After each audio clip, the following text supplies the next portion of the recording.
Film and crime stories के इस episode में आप सभी का स्वागत है। आइए शुरू करते हैं आज की कहानी। मेरी बेटी की शादी थी और मैं कुछ दिनों की छुट्टी लेकर तमाम इंतजामों में व्यस्त था। एक दिन सफर से लौटने पर पत्नी ने मुझे एक लिफाफा पकड़ाया। लिफाफा अनजान था, लेकिन प्रेषक का नाम देखकर मैं चौंक गया। अमर विश्वास। ये नाम वर्षों बाद सुनकर दिल में उत्सुकता और जिज्ञासा पैदा हो गई। लिफाफा खोलने पर उसमें $1,00,000 का चेक और एक पत्र था। चिट्ठी पढ़ते ही मैं स्तब्ध रह गया। अमर ने लिखा था, आदरणीय सर, ये छोटी सी भेंट मेरी ओर से आपकी अनदेखी बहन के लिए है। मुझे नहीं लगता कि मैं कभी आपके एहसानों का कर्ज चुका पाऊंगा।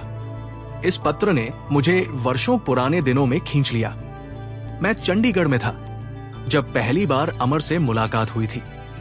वो एक किताबों की दुकान के पास खड़ा होकर ग्राहकों से अनन्य विनय कर रहा था।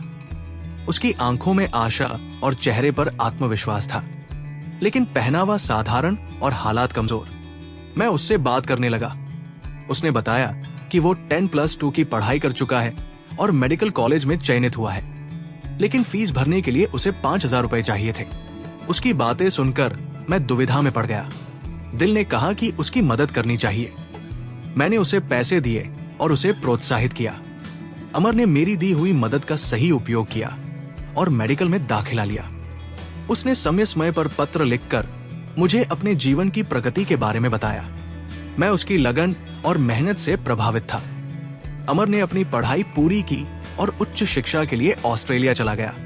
उसने शादी का निमंत्रण भेजा, लेकिन मैं उसकी शादी में नहीं जा सका। इस बीच मेरी बेटी मिनी भी बड़ी हो गई और उसकी शादी की तैयारी शुरू हो गई। मिनी की शादी के लिए मैं आर्थिक परेशानियों से गुजर रहा था और तब अमर की ओर से भेजा गया चेक मेरे लिए वरदान बन गया। मिनी की शादी के दिन अमर अपनी पत्नी और बच्चे के साथ भारत आया। उसने शादी में बड़े भाई की तरह हर रस्म निभाई और शादी का पूरा खर्च खुद उठाया। अमर ने न केवल मेरे परिवार को सहारा दिया, बल्कि हमारे दिलों में विश्वास को नई ऊंचाई दी। शादी के बाद जब अमर वापस ऑस्ट्रेलिया जाने लगा तो हम सबकी आंखें नम थी। हवाई जहाज के उड़ान भरते ही मैंने सोचा, ये संसार किसी भगवान के भरोसे नहीं, बल्कि विश्वास के सहारे चलता है। अमर ने साबित कर दिया कि विश्वास और मानवता ही इस जीवन की असली पूंजी है।